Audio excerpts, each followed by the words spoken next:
do.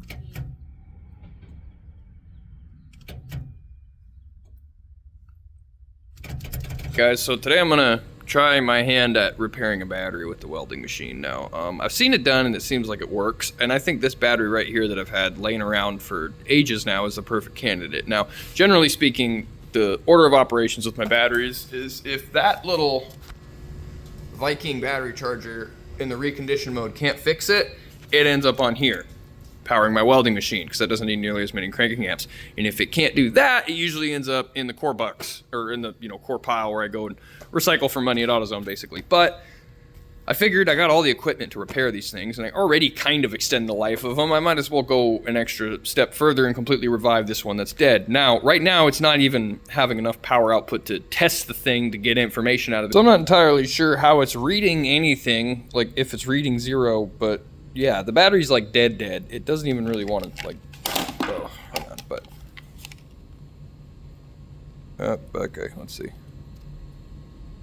Test error. So yeah, it's dead enough to where it doesn't even want to test it right. So what I'm going to go ahead and do is the first step as far as repairing this thing is going to be to pop these caps off. Now be very careful.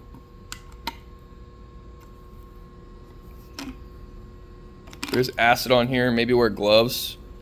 I mean, this stuff's not going to like roast you or nothing, but definitely not stuff you want on your skin in droves. I should definitely be wearing gloves, but I'm not. Careful of those flicks. Oh, jeez. I don't think you can blow up a lead acid battery by stabbing it. I think that's just lithium ion batteries. Anyways, once you have these off, you're going to have a bunch of little holes, which is basically where all these little lead plates are sitting with acid in between them. Now again, you don't want to get this stuff everywhere if you can avoid it, but you're probably going to make a little bit of a mess. It's not super bad. Make sure you don't get any in your eyes, mouth, or anything like that. And if you do, go to the hospital because they're going to need to flush you out. With this open and ready to go, I'm going to go ahead and take some distilled water. Where did I put it? Right here. It's got to be 100% distilled water. I don't know why it has to be distilled water. If I were to guess, I would assume that other water has too many minerals in it that can like calcify or, crystallize on the battery plates that aren't good. So maybe the distilled water without the minerals is better. I don't know, but everyone says use distilled water, so that's what I'm doing.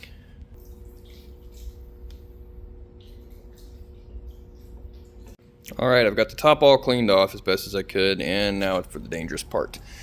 The stick welder. So, got that topped off with the distilled water, wiped off, and I went ahead and, in this case, I just used the ground clamp jumper cable that I made in a previous video and hooked that up to the ground. That's also going to go to the negative on the battery. And then, the positive, I just went ahead and took a jumper cable, flattened it out, and ground it off. That way I can clip this thing onto. I would strongly recommend having everything hooked up and ready to go before you turn on the welding machine. That's going to prevent sparks because this is going to start to off gas, and that gas that's being released is hydrogen, which is incredibly flammable, if you guys have heard the story of the Hindenburg. So I'm going to fire it up, and I'm going to set the amperage probably to about 90. Oh! So we got a spark almost immediately, but I also had the amperage too high, so I'm going to do that one more time. Already overflowing a little bit, but that's okay. I'm still in the 240 mode, so I switched that off in a panic. Alright, so we're at 11 amps now. I'm going to crank it up to 50, because I know it needs more than 11. Oh, 109. Down. We're at 100 amps right now. That thing, like, immediately overflowed. I think I put too much water in there, probably. But I also got a bunch of towels down here, because I know this thing's going to leak. I'm trying to do my best.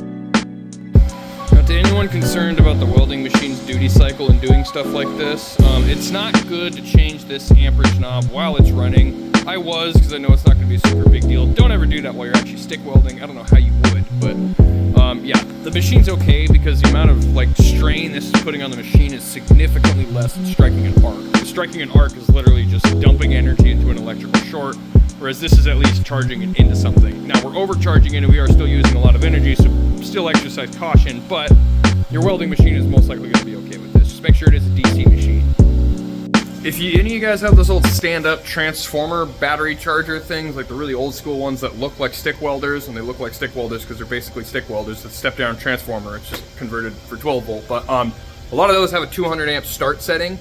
You can use that in the same way as this to, you know, achieve the same goal. I'm just having a welder with more fine-tuned adjustment, but one of those old battery chargers will definitely work for this. Same exact thing. You just need to run a bunch of electricity into it is all really that you need to do. So I'm not sure if it's a good idea to do this with the caps off, but just real quick.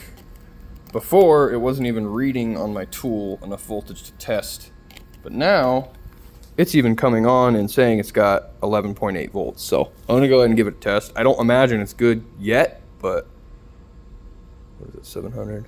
700 cold. Yeah, it only gives me cold cranking amp, so I'm just gonna assume that's the rating it wants. Damn. I don't know how it's claiming that that's good. Okay, well, that's probably why it's saying it's good. So the internal resistance is basically the resistance across the two things. That's like the biggest thing to determine or to tell you whether a battery is really bad or not.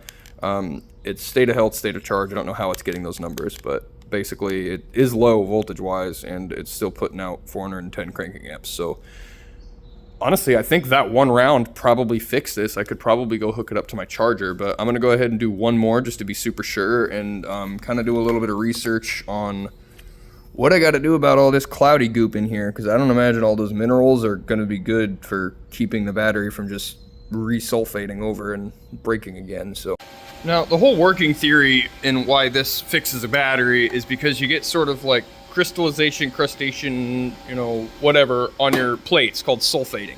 This is breaking all of that up and freeing them up so they get a more freer electrical flow, less resistance. But I was seeing that there's a lot of cloudy crap coming out, and you can kind of already see that little bit of residue building up on the bottom there.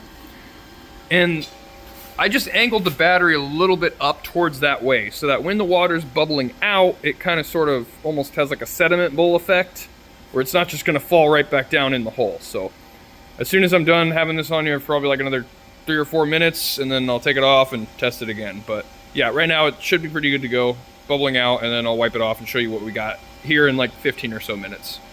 So one thing you don't want to do is leave your hot positive terminal resting on the plastic body of the battery, because I don't know how well you can see this in here, but that hole goes all the way into the plates. You can see the water moving. So I'm gonna have to figure out how to patch that up, and then I'm gonna test this and hope that I didn't just totally screw this battery with that issue.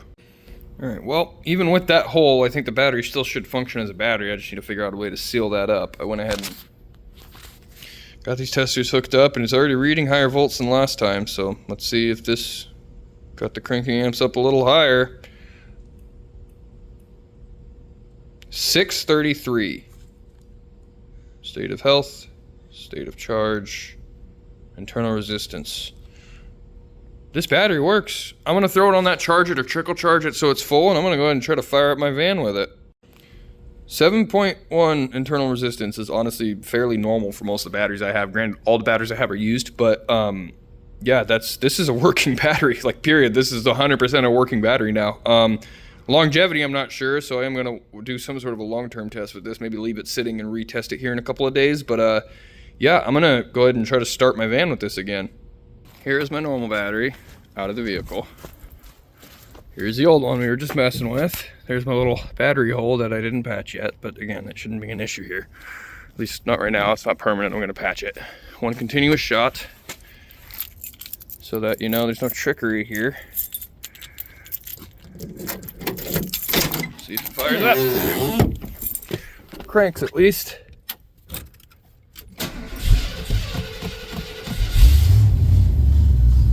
Definitely a little weaker than this truck needs, but I think this truck says it needs at least 8. That was putting out 6. So I've got this thing charging up the rest of the way on a regular charger with, you know, not a bunch of danger. But in conclusion, I'd have to say that this 100% worked. That battery was like dead. I've hooked it up to that machine, tried to recondition it. Nothing, it won't even turn it on half the time. It can't even read that there's voltage coming out of it. I do 2 rounds on that welder, thing's starting my car. So a car that's bigger than what it was rated for to begin with. So, I mean, even its maximum amps are 700, or it's cold cranking, but 700 amps isn't technically enough to start my truck. Granted, it just did it with 650, so I don't know, maybe Google doesn't know what they're talking about sometimes. But yeah, anyways, I hope this video was helpful to you guys. I hope that it convinced you to try to repair things yourself instead of just replacing them, because I mean, batteries are like $200 now or something like that. Starting to get really expensive for stuff, so it's really, really helpful to be able to repair it on your own and keep things running, keep things on the road. So this did require only 2 real tools, distilled water and a welding machine.